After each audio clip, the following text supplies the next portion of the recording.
안녕하세요. 캔들피그와 김화백의 나불대화 시간입니다. 지난달 7월하고 이번 달 8월을 비교해서 한국은행의 태도가 굉장히 달라진 모습이 많이 드러나고 있는데요. 불과 한 달 동안에 이렇게 달라지는 것도 신기한데 한국은행 총재 발언의 단호함 수준도 크게 높아졌는데요. 이게 의미하는 부분이 있는데 오늘은 이 내용에 대해서 한번 들어보도록 하겠습니다. 반갑습니다. 김화백님. 네, 안녕하세요. 지난 22일에 한국은행이 금리를 결정하는 통화정책 방향 결정회의가 있었죠. 이때 한국은행에서는 13번째 금리 동결 조치를 했습니다. 사실 당시 금리 동결이라는 이 결과는 예상을 크게 벗어난 건 아니지만 이날 이창용 한국은행 총재가 기자회견에서 한 발언은 시장 예상과는 크게 달랐어요. 원래는 미국에서도 지금 금리 인하 이야기 나오고 하니까 하는 총재가 빙빙 돌려서라도 금리 인하를 암시하는 그런 내용 정도는 언급할 거라 그 정도는 예상하고 있었잖아요. 네, 시장에서는 그 정도는 나올 거라고 생각하고 있었어요. 그런데 이런 메시지를 던졌죠. 내수는 시간을 가지고 대응할 수 있지만 금융 안정은 지금 막지 않으면 더 위험하다고 하면서 영끌족을 향해선 금리가 예전처럼 0.5% 수준으로 그렇게 빠르게 내려갈 거라 생각하지 말라고 경고를 했습니다. 최근 집값 상승과 가계부채 급증이 우려스럽다는 말까지 덧붙이면서 금리 동결 후 기자회견을 통해서 당시 굉장히 강한 메시지를 전달한 겁니다. 이게 그러니까 침체 이야기하면서 여기 대응하려면 빨리 한국은행이 금리 내려야 된다. 지금도 이미 늦었다고 압박하는 이 분위기에 선을 그은 거 아닙니까? 내수는 시간을 두고 대응할 수 있지만 금융 안정은 지금 안 막으면 안 된다고 하면서 지금 침체보다 부채 증가를 막는 게 더 급하다고 우선순위를 딱 언급을 해버린 거잖아요. 네, 그런 거죠. 너희들은 침체 이야기를 하면서 금리 내리라고 하는데 우리는 당장 침체보다 부채 증가 막는 게 더 급하다고 우선순위가 침체가 아니라고 선을 그어버린 겁니다. 그런데 저희가 금리 결정 날 때마다 하는 총재의 기자회견 내용을 다루다 보니까 여러분들도 잘 아시겠지만 사실 한국은행의 입장은 지금하고는 사뭇 달랐어요. 실제 지난 7월만 하더라도 이창용 한국은행 총재는 시장에 이런 메시지를 전달했었는데요. 지난 5월에 기준금리를 동결했을 때는 금리 인하 준비를 위해 차선을 바꿀지 말지를 고민하던 상태였는데 근데 이번에 7월에는 이제는 차선을 바꾸고 적절한 시기에 방향 전환할 준비를 해야 할 상황이 조성됐다고 하면서 기준금리 인하 분위기를 시장에 내비쳤었습니다. 실제로 그랬었죠. 네, 실제 당시 시장에서도 드디어 한국은행의 금리 인하 논의에 대한 검토가 시작됐다고 하면서 분위기를 부추기는 보도가 계속 쏟아졌었고요. 그건 대대적으로 언론에 도배가 됐으니까 다 아실 겁니다. 네, 그래서 당시 이때까지만 하더라도 한국은행에서는 시장이 기대하는 그런 금리 인하에 대한 메시지를 물론 시원하게 전달하지는 않았지만 그래도 어느 정도 선에서는 금리 인하 가능성에 대해 염두에 두는 모습은 보이면서 신호를 주는 척은 하고 있었어요. 그런데 이게 갈수록 분위기가 점점 바뀌어가게 됩니다. 현재 전체 가계대출에서 주택담보대출이 60%를 넘게 차지하고 있는 상황이라서 가계대출 문제의 핵심이 주택담보대출인데 근데 최근 서울과 일부 수도권을 중심으로 이 주택담보대출이 가파르게 급증하게 되면서 집값의 상승 속도가 더해가는 흐름이 나오다 보니까 한국은행이 금리 인하에 대해 보수적인 태도로 바뀌어가게 된 거예요. 근데 뭐 7월에 차선을 바꾸니 뭐니 하면서 금리 인하 가능성을 언급할 때도 그때도 가계부채가 폭증하고 있을 때 맞잖아요. 해봐야 그때부터 한 달 정도 된 건데 한 달 만에 태도를 그렇게 바꾸는 것도 일반적이지는 않죠. 네, 그것도 맞는 얘기예요. 그런 측면에서 보면 한국은행도 가계부채 증가에 대한 책임에서 급하게 선을 그으려는 건지 뭔지 너무 태도가 왔다 갔다 하다 보니까 이게 계속 봐오던 입장에선 더 혼란을 주는 것도 사실입니다. 아무튼 당시 8월 금리 결정을 앞둔 시점에서 부채 문제로 한국은행이 금리 인하에 대한 생각이 보수적으로 태도가 바뀌다 보니까 이런 태도에 대해 정부를 비롯한 정책기관 그리고 여러 사설 연구기관과 시장에서는 한국은행을 향해 금리 인하에 대한 압박과 책임 강도를 계속 더 높이면서 엄청나게 푸시해갔고요. 심지어 국책연구기관인 KDI에서는 한국은행이 금리 인하 시기를 이미 놓쳤다는 말까지 하면서 내수 침체 거론하면서 네, 그러면서 8월 들어서부터는 다방면으로 8월 22일에 있을 통화정책 방향 결정회의에서 금리 인하 결정을 내리도록 엄청 밀어붙였죠. 그럼에도 한국은행의 금리 인하에 대한 입장과 태도에는 아무런 변화가 없었어요. 사실 한국은행 입장에서는 이게 답이 뻔히 보이는 판이거든요.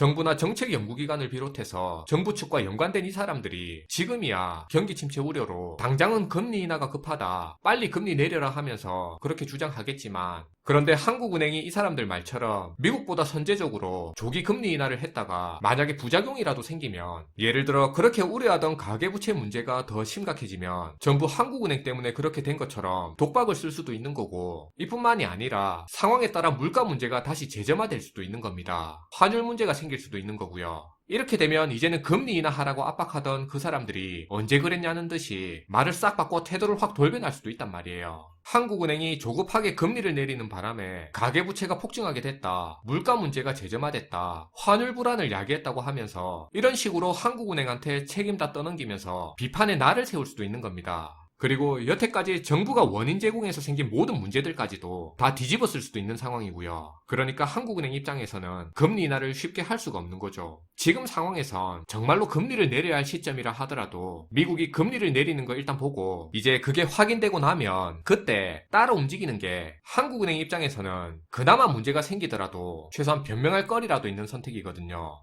그러니 이게 한국은행한테 금리 내리라고 압박하는 게 아무리 정부 인사나 정책기관에서 압박한다 하더라도 이게 제대로 먹히겠습니까? 잘 안 먹히겠죠, 당연히. 네. 근데 8월 금리 인하 안 하면 다음 금리 결정이 10월이니까 아무리 금리 인하 빨라도 그게 10월인데 이게 정부 입장에서 보면 너무 늦거든요. 아무래도 하반기 지표들 좀 괜찮아 보이게 데코라도 하려면 금리 인하가 시급하잖아요. 그쵸. 그런 차원에서는 8월에 금리 인하를 해도 시간이 안 넉넉하죠. 그러다 보니까 그동안 정부와 시장에서는 한국은행더러 금리 인하하라고 분위기를 조성하면서 압박도 놓고 안 보이는 채찍질을 해왔는데, 근데 이번에는 8월 20일 금리 결정 직전에 당근 비스무리하게 보이는 걸 하나 던지게 되는데요. 지금 한국은행이 금리 인하에 방어적인 태도를 보이는 이유가, 제일 큰 이유가 가계부채 폭증이잖아요. 그런데 그동안 정부는 부동산 시장 연착륙이라는 명분으로 규제 풀고 가계부채를 통제하려는 의지가 안 보이는 그런 행동을 많이 하니까 한국은행 입장에서는 더 방어적이게 되는 게 그렇게 이상한 건 아니죠. 네.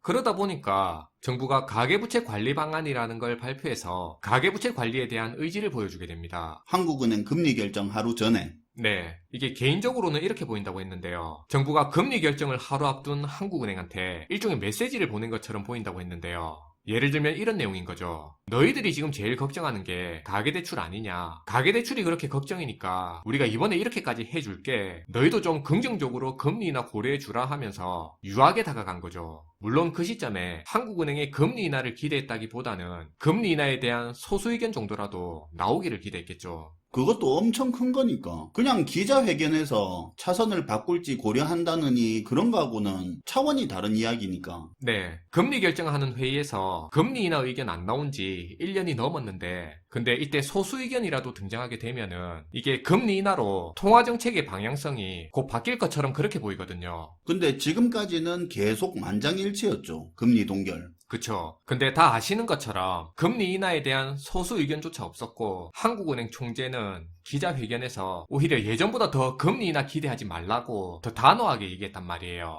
그러니까 이제 대통령실에서는 이런 반응이 나오게 됩니다. 금리 결정이 한국은행의 고유 권한인 건 맞지만 내수 진작 측면에서는 많이 아쉽다면서 유감이라고 한국은행의 금리 결정에 대해 이례적으로 부정적인 입장을 나타냈고요. 정부 여당 측에서도 한 의원이 한국은행이 금리 동결한 걸 가지고 한국은행한테 새가슴이라고 비판을 했습니다. 그럼에도 한국은행의 입장은 지금 갈수록 더 단호해지고 있는데요. 이창용 한국은행 총재는 지난 27일 서울대에서 열린 한 심포지엄에서 되게 단호하고 의미심장한 이야기를 했어요. 내용을 들으면서 이게 누구한테 하는 얘기인지를 생각해 보면서 들으면 내용을 좀 더 의미 있게 들을 수 있을 것 같은데, 먼저 이런 얘기를 했습니다. 구조적인 제약은 무시한 채 고통을 피하기 위한 방향으로 통화정책과 재정정책을 수행한다면, 쉽게 말해 금리를 내리고 돈만 계속 푼다면 부동산과 가계부채 문제가 더 나빠지는 악순환이 계속될 거라고 하면서, 왜 우리가 지금 금리 인하를 망설여야 할 만큼 높은 가계부채와 부동산 가격에 늪에 빠져들게 됐는지 성찰이 부족해 보인다고 지적했습니다.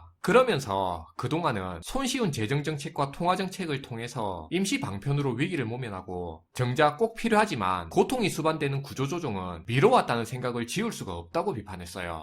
저희가 계속 하던 말이잖아요. 이번에는 작정하고 말을 했네요. 그리고 또 한편으로 금리 내려서 지금 해결될 일이 아니라는 것도 노골적으로 언급한 거고요. 네. 그리고 공식 석상에서 하는 고위관료의 말투치고는 진짜 직접적인 이야기를 하기도 했는데 이렇게 이야기를 했습니다. 현재 우리나라의 경제 상황에 대해서 전 세계 최상위권 수준의 가계부채가 여기서 더 증가했다가는 금융위기를 초래할 수 있는 수준에 이르렀고, 높아진 수도권의 부동산 가격은 국민들 간의 위화감과 나아가 사회적 갈등을 초래하는 수준이라고 했습니다. 결국 금융위기 우려 그 말까지 꺼냈네요. 네. 이만큼 이번에 굉장히 단호한 메시지를 던진 거고, 금리 인하와 관련해서 어떻게 보면 시장에 강한 구두 개입하는 식으로 진짜 의미 있는 이야기를 한 겁니다. 심포지엄에서 편하게 이야기하는 것처럼 하면서도 사실은 자기가 하고 싶은 얘기를 할 말을 다 쏟아낸 거예요. 재정정책, 통화정책을 뛰어넘는 근본적인 구조개혁이 필요하다고 계속 강조하면서요. 분명히 바른 말을 한 건 맞는데 이게 사실 시기적으로 너무 늦은 것 같습니다. 이게 아무리 늦었어도 23년 초 정도는 이 이야기가 나왔어야죠. 작년 5월에 비슷한 이야기를 하기는 했었지만 이렇게 했었어야죠. 그리고 지금에 와서 말하는 게 큰 의미로 다가오는 것도 아니잖아요. 네, 그렇긴 하죠. 이게 지금 벌어지고 있는 상황이 제 개인적으로는 이렇게 보고 있어요. 사실 이번에 나온 이 발언 내용 자체가 이게 어차피 언론을 통해서 공개적으로 다 퍼질 내용이었고, 한국은행 총재도 이게 공개적으로 나갈 걸 충분히 다 인지하면서 알고 한 발언이기 때문에 저는 이번에 한국은행이 모든 경제 문제의 해결과 책임을 금리와 연결해서 한국은행 탓으로 그렇게 돌리지 말라고 배수진을 친 거라고 보고 있어요. 가불기라는 말이 있는데요. 가드가 불가능한 기술, 소위 어떻게 해도 방어가 불가능한 기술에 걸렸을 때 가불기에 걸렸다고 하는데요. 애들이 엄마한테 혼날 때 대답 안 하면 왜 대답 안 하냐고 혼나고, 그래서 또 대답하면 말대꾸한다고 혼나고, 이렇게 어떻게 해도 가드가 불가능하니까 그래서 애들이 엄마한테 가불기 걸렸다 그런 말을 쓰거든요. 그동안은 한국은행이 정부와 시장한테 가불기에 걸려 있었습니다. 침체에 대비하기에는 한국은행이 금리 인하 시기를 놓쳤다, 지금이라도 빨리 금리 내려야 한다면서 만약 한국은행이 금리 안 내리면 한국은행 때문에 침체가 온 것처럼 그렇게 뒤집어 쓰는 상황이었고요. 그렇다고 금리 인하 결정을 한다고 하더라도 부채 폭증, 물가 저점화, 환율 문제 등등 이런 부작용들이 발생하게 됐을 때 책임을 다 뒤집어 써야 하는 상황에 내몰려 있었거든요. 말 그대로 정부와 시장한테 한국은행이 가불기 걸린 상태였네요. 네. 그래서 그동안은 금리를 내리지도 올리지도 못한 채 계속 금리 인하 압박만 받아온 상황이라 한다면, 이제는 이번 발언을 통해서 한국은행이 판을 한번 크게 휘저은 겁니다. 부채 폭증으로 경제 상황이 금융위기를 초래할 수 있는 상태에서 금리 인하는 위험하고, 이제는 금리 인하만으로는 해결이 불가하다고 적극 어필하고 있거든요. 오히려 지금의 높은 집값과 가계부채 책임론에 대해서는 정부가 자유롭지 못하다고 비판까지 이번에 했을 정도니까요. 자신들이 할 수 있는 게 없다고, 모든 게 자신들 책임은 아니라고 분명하게 선을 긋고 있는 걸로 해석이 되는 것 같아요. 그런 이야기들을 하는 과정에서 한국은행에서 입 바른 소리들이 자꾸 나오고 있는 거고, 네, 여전히 금리 인하만 하면 지금의 모든 문제가 해결되는 것처럼 그동안 사고친 모든 것들이 정상적으로 돌아가는 것 마냥 그렇게 말하는 사람들이 많은데요. 하지만 지금의 상황은 이미 엎질러진 물처럼 되돌리기 어려운 상태라고 보는 게 맞지 않나 하는 생각이에요. 보고 있으면 전부 다 적극적으로 각자 책임의 선을 명확히 구분 짓고 있고, 이해관계자 각자의 의견 충돌도 점점 커지니까.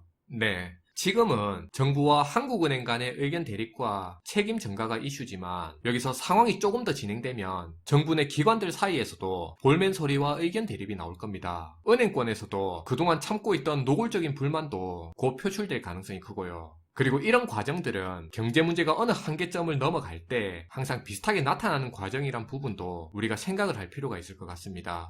네, 오늘도 잘 들었습니다, 김하백님. 네, 감사합니다. 오늘은 금리 인하와 관련해서 한국은행의 입장이 어떻게 바뀌었는지, 그게 의미하는 게 어떤 건지 이야기를 해봤는데요. 금리 조정과 같은 통화정책을 펼치는 한국은행의 수장이 현재 주제 넘었다, 그쪽 전문가도 아니면서 오버한다고 욕을 먹으면서도 물가나 부동산 문제를 해결하기 위해서는 유통구조 개선, 입시구조 개선 같은 사회구조 개혁이 뒤따르지 않으면 안 된다고 계속 주장하고 있는데요. 이게 그저 한국은행 총재가 자기들의 책임에 대한 선만 명확하게 긋기 위해서 이런 행동을 한다고 볼 수는 없는 것 같습니다. 오죽하면 그런 정책하고 전혀 상관없는 한국은행 총재까지 나서서 이런 이야기까지 할까, 그런 측면에서도 한번 생각해 볼 필요도 있을 것 같습니다. 시청해 주셔서 감사하고요. 지금까지 나불대화 시간이었습니다.